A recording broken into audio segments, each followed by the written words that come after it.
Don't be scared. Shit, I ain't gonna do nothing. What's up, y'all? How y'all doing? It's Michael King with the Chakra Network, and we're live all the way from Virginia in DreamCon. Good to meet you, first of all. My first question for you is, what inspired you to pursue a career in voice acting in the first place? Well, voice acting is something that it just kind of fell in my lap. I mean, I was never like pursuing to be a actor or a voice actor. Right. And a lot of the things that came to me as far as the acting world, the film world, anything dealing with movies or voice acting, video games, it come through a friend of mine named DJ Pooh. DJ Pooh. DJ Pooh is a well-known dude that I think do not get his flowers like he should get them because Right. he's a extraordinary guy, man. As far as music, movies, or whatever, man. He gave a lot of people their shots in this entertainment world. He's one of the co-writers of the classic movie Friday. He also, as far as the movie The Wash, I don't know if y'all ever saw that with Snoop Dogg and Dr. Dre. Yeah. That was me in there. I played Face, the kidnapper. I was a little Okay. chunkier. Yeah, that was me. So he just gave, like, man, come try it out, and Right. gave me a role where I could be myself. You know what I'm saying? That's good. Quit saying my name on the phone, dog. You know what I'm saying? You know what I'm saying? So, yeah, DJ Pooh is the man. That's my brother. That's my brother for life, man. I talk to him almost every day. He called me for this, for Grand Theft Auto 5 to come and audition. And I turned it down like 2, 3 times, man. Like, man, I'm doing something else. I don't have time for that pool because at the time they told me it was a video game called Paradise. So, of course, if they would have said Fake Grand name. Theft Auto 5, I'd have said, shit, I'm cutting. I could have been in the middle of a real robbery and been like, you know what? You can have all your shit back. Let me go rush to this audition. So he called me for it. I turned it down several times, but he ended up getting me there, convincing me to get there. And thank God I made it. You know what I'm saying? I finally went because I ended up getting picked, and Heck yeah. and it worked out. You know what I'm saying? So That's what's that's how my pursuit came to be this voice actor of Franklin Clinton. All right, thank you. Any more questions? Just piggyback before I get to him right quick. So Yeah. Can you give us any like inklings about Grand Theft Auto 5 before we 6? My bad. Oh, nah.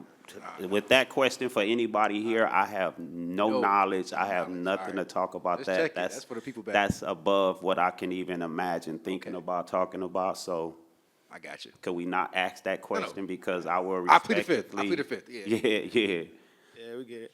How you doing, man? Adrian from the Chakra Network, and people refer to you as Solo, right? Yeah. All right, awesome. That's a dope nickname. So my question for you is, who are some of your biggest influences, or what are some of your biggest influences in both acting and music? Man, influences, man. Acting, I was always like a big Denzel Washington fan. Okay, yeah. Even though I never was pursuing to be an actor, but Denzel Washington just always just brought it home with everything he did.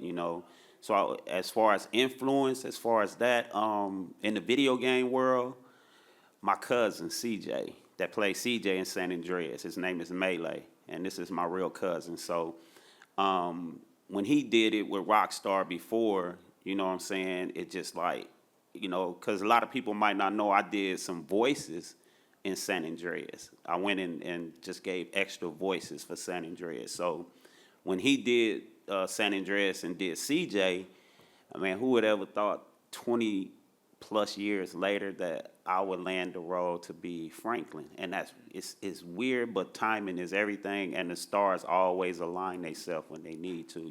So as far as the inspirations and stuff like that, man, it's a very small group of people that do that for me. Like I said, this is just something that fell in my hand, and I end up perfecting it. It took some time, trust me, because there's a story behind this.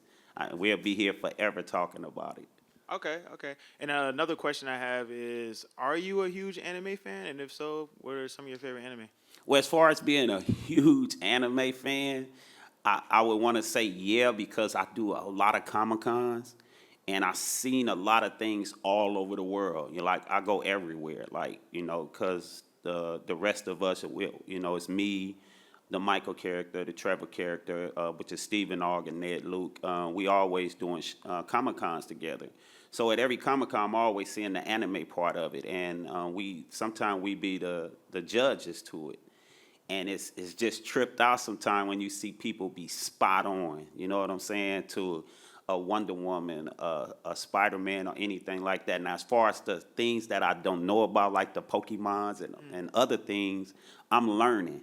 I'm learning. You know, I won't lie to none of y'all saying, "Oh yeah, I know about Choo Choo or Capukio or anything like that." I just said some names that I don't even know about, but I don't want to lie about that. But as far as being a fan of it, yeah, because I feel like it takes a lot to dress up like this person and come out here and walk it like you talk it. You know what I'm saying? And stick your chest out and believe that you're that person. So yeah, I'm a fan of theirs. Yeah, Okay. definitely. And last question. Okay.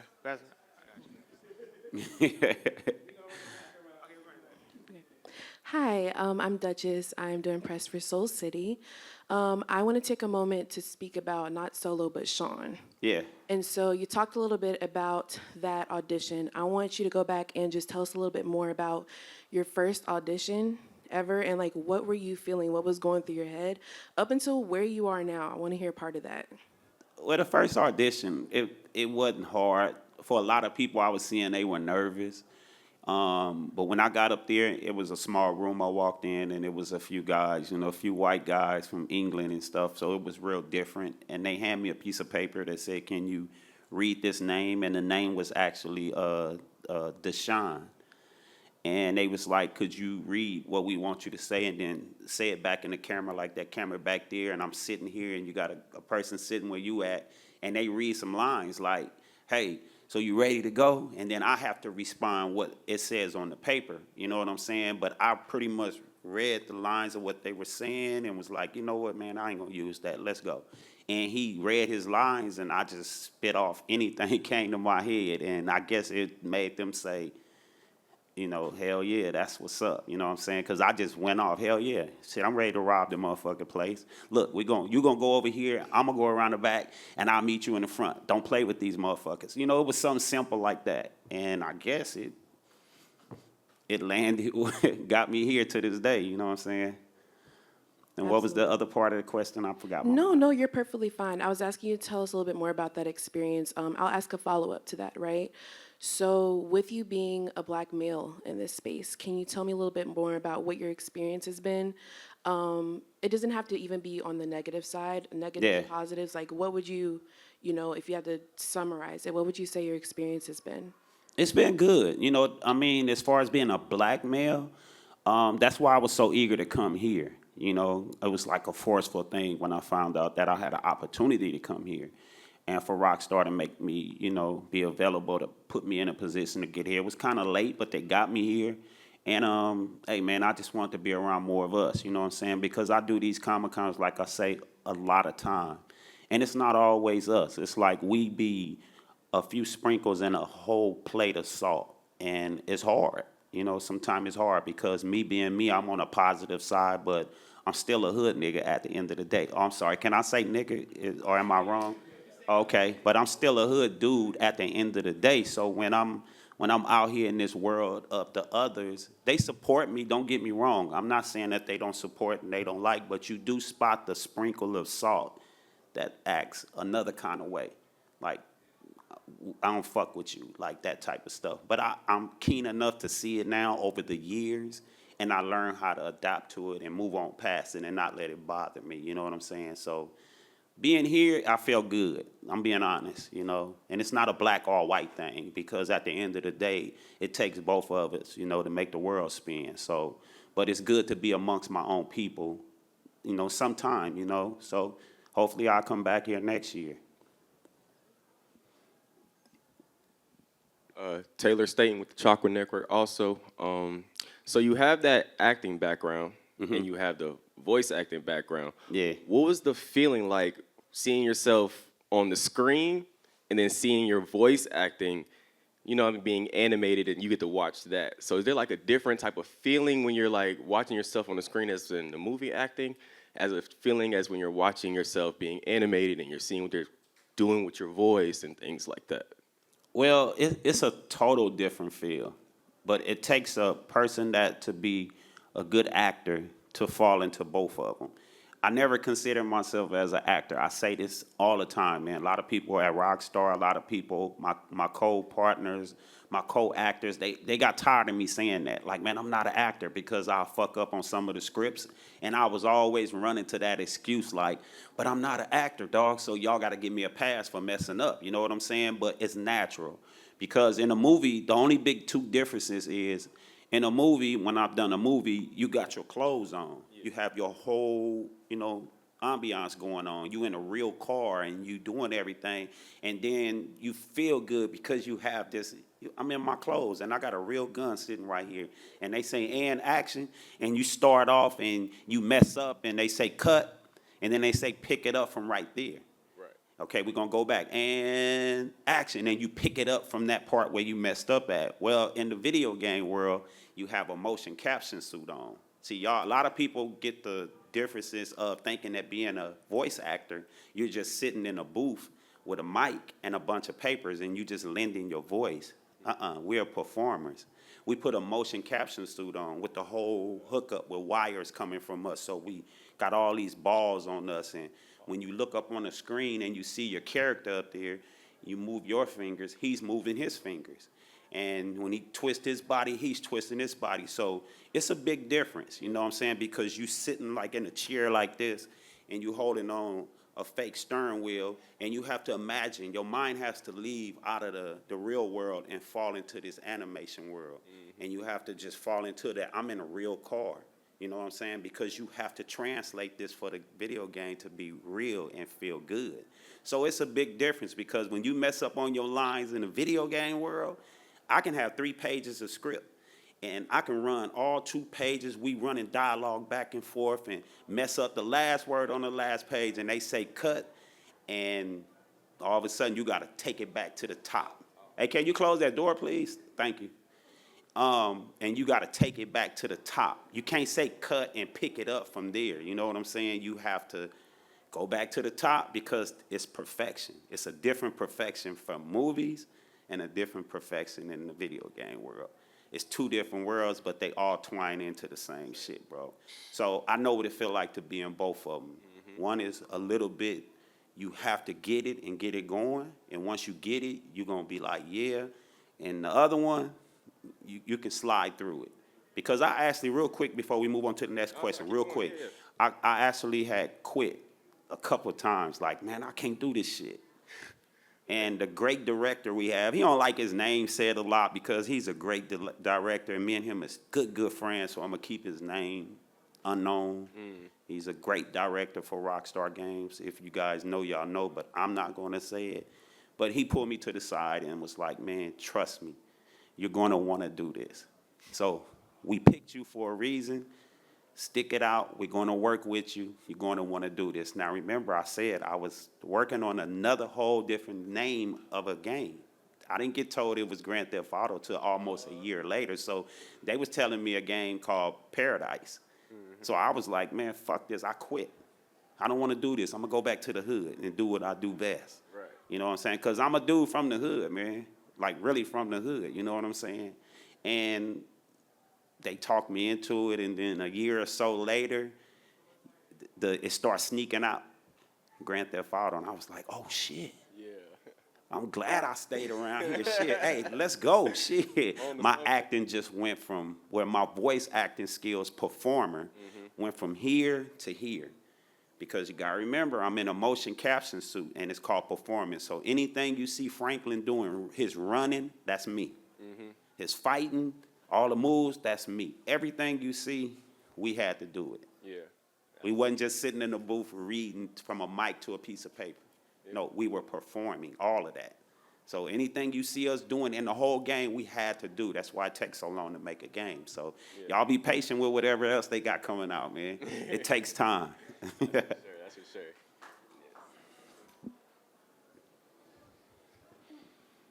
Hi, Giannis Banks with the Grapevine. I know you also had a rap career.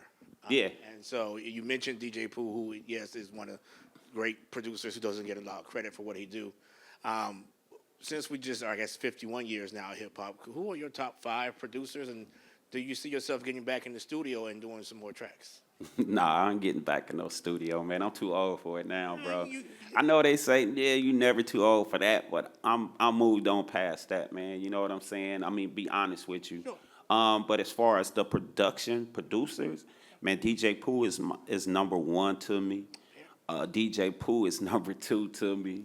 DJ Pooh is, DJ Pooh is my man, man. That's my guy. So as far as other production, you know, I mean, y'all know there's some great producers out here. You got DJ Mustard is one of the great ones. Pharrell, you know what I'm saying? Dr. Dre for sure, for sure. I know y'all seen that.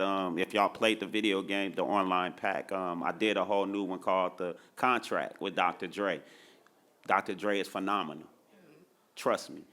If you really want to know, I don't have to say 5. I can just say 2, and it's Dr. Dre and DJ Pooh. You know, because I'm a West Coast dude to the heart, homie. Dr. Dre is for sure my guy. Next.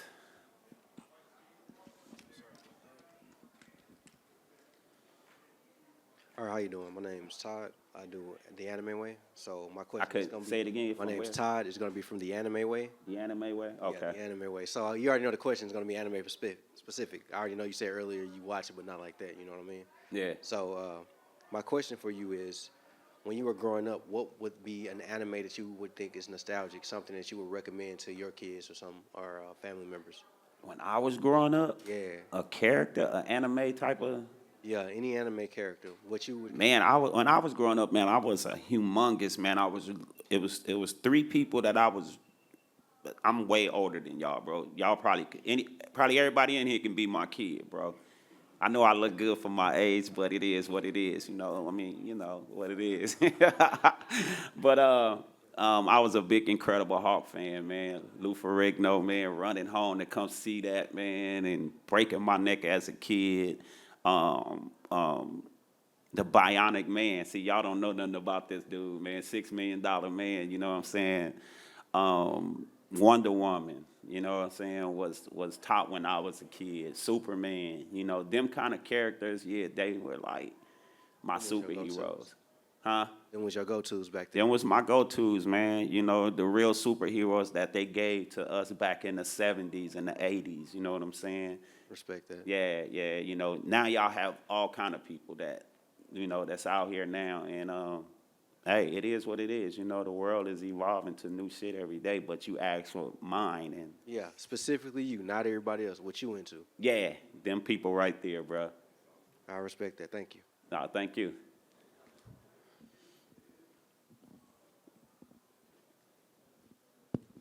Hi, Patrick Delva, Urban Anime Lounge. I'm proud to say that I'm an aspiring voice actor myself. Yeah. And I've had some commercials that I've done, but I know, like myself and a lot of other people, there's a difference between commercial and what you need to do in terms of networking to be available for opportunities like things like Rockstar and a lot of these other big name companies. I would ask you, what is your advice in terms of networking to help people like myself start to open the door to opportunities like that? Man, that's a good one, bro, because it all stems back to me saying that I never went to a acting school, or I never went and had an agent or a manager or anybody to put me in that position to learn this craft. Shit, man. I mean, mine came from it's not what you know, it's who you know, because I just happen to know a good friend of mine that pulled me in. But if it's an advice to help people get into it, man, take acting school, go and do, you know, take a voice act, go find voice acting agents, you know what I'm saying? And if you do voice stuff and you're trying to get into voice acting, just do a bunch of reels of shit, man. Do different voices and just do it, you know what I'm saying? And just keep pushing it out, you know, because all it takes is one, you know what I'm saying? So that's the only advice I can give, because I don't know anything else about agencies and schools and that type of stuff, you know what I'm saying? So, and a lot of times, man, knowing the right person is a bonus, you know what I'm saying? So while you here right now, go shake some hands, man. You know, go shake some hands and get to know people and things like that, and let them know what you're doing, because you never know. You might say, hey, man, you know, I'm trying to be an aspiring voice actor, and blah, blah, whatever, whatever, and this is my name, here go my information, and they liable to say, boom, man, hey, take my number, and next thing you know, you're the next person in GTA 5 or some shit. You know what I'm saying? I do have another follow-up question to that. Since Franklin, what was the process for you trying to mark the difference in relationship between Trevor and Michael in GTA 5, and how did you approach that from an acting standpoint?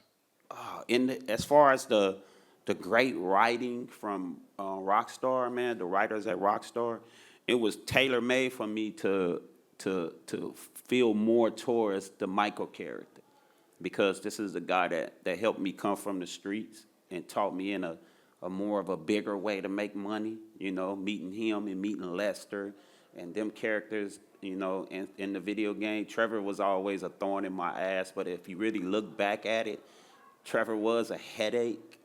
But Trevor was the only dude that came to the hood and hung out with us, homie. Think about it. He was the only one.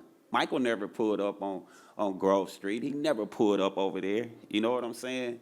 Even though that's my boy and he's my friend in real life, but hey, if I had to pick between either one of them, I'm gonna tell you what I picked as an ending. My first ending pick, I killed Michael. I had to, and then I killed Trevor. Yeah, and then I picked C. The reason, I'm gonna tell you why. Let me tell you why. A lot of people like, damn, no, you didn't. You had to pick C. You had to save everybody. Well, that's a good thing, but you gotta remember, I did acting with these two guys to make a A and a B. So I wanted to just see it play out. It wasn't that I genuinely wanted to kill either one of them, but I just picked them, if you ask in my honest opinion. But if I stand down on my honest pick as a great game, I saved them all. I picked C. Thank God they didn't have a D, which would kill me. Franklin don't die. Shamelessly, I would love to exchange information. Thank you for Oh, your yeah, we definitely will. Thank you. Yes, sir. Young Deuces from the Geek Set podcast and Watch Mojo. Yeah. So you said, one, I love the contract. That was Yeah. like one of my favorite. Me and my guys, we online, we do it all the time. So knowing that Dr. Dre has all these unreleased songs, and that the rumor is that a lot of people close to him get to hear Detox, but it's like it's never coming out. Did you get to hear some exclusive records? Yeah, I got to hear some. Yeah. I ain't gonna lie. I did. Dre, my boy, man. Dre, your boy. Yeah, what up, Dre? That's my dog, man. And then lastly, so at Watch Mojo, I do the narrations. However, I'm trying to transition to more voice acting and things of that nature. So kind of extension of his question, what advice would you take for somebody who's a year and a half doing narrations, trying to transition to more character work? Man, the same thing I just told this man. I don't feel like repeating it, but because I might not repeat it the exact same way. It's okay, I got to record So get his fucking footage. I got to record it. But just keep pushing, dog. You know, just never give up, man. No matter what we doing in life, man, I'm finding out at this age I am, bro, is to never quit. I used to quit at a lot of things because all I was good at is what was not right for me. And a lot of right, what I was doing wrong will catch up to you in the long run. So just keep pushing if you're doing something that's constructively and right. Just keep pushing and keep pushing. If you want to be a voice actor, just keep going after it. Just go after it, dog. Reach out to these companies, you know what I'm saying? Reach out to Rockstar. Reach out to all these other companies. Just keep reaching. You just never know, dog. I appreciate that, man. Thank you. Yeah. All right, we got time for one more question. Uno mas. All right. Hi. Hi. My name is Kristen. My social media platform is Blurred Sunbae. Very nice to meet you and get to speak with you. How you doing? I'm doing well. How are you? I'm going to make this quick, even though it's a two-part question. But first off, out of your entire body of work, I know there are always some popular things that people love the most, but are there things that you've done in your work, in your career, that you think, hey, this should get more shine, and like you would always want to tell people about?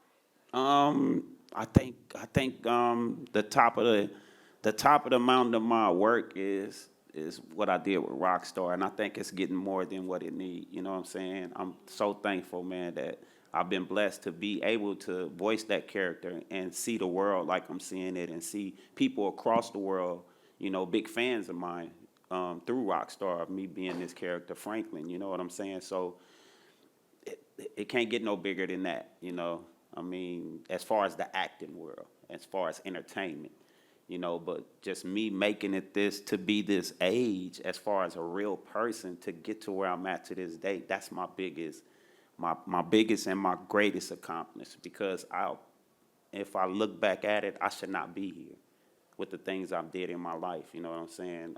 Walking the wrong streets and the wrong roads, you know. But that lady right there, man, she blessed me, man. It's my beautiful wife back there.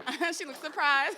She was my savior, you know what I'm saying? Meeting her and meeting her right there, you know, she was my push, my praying over me when I'm out doing what I shouldn't have been doing and making sure I got home. So I give it to her, you know what I'm saying, my beautiful family, you know. Me and her been married 27, going on 28 in November.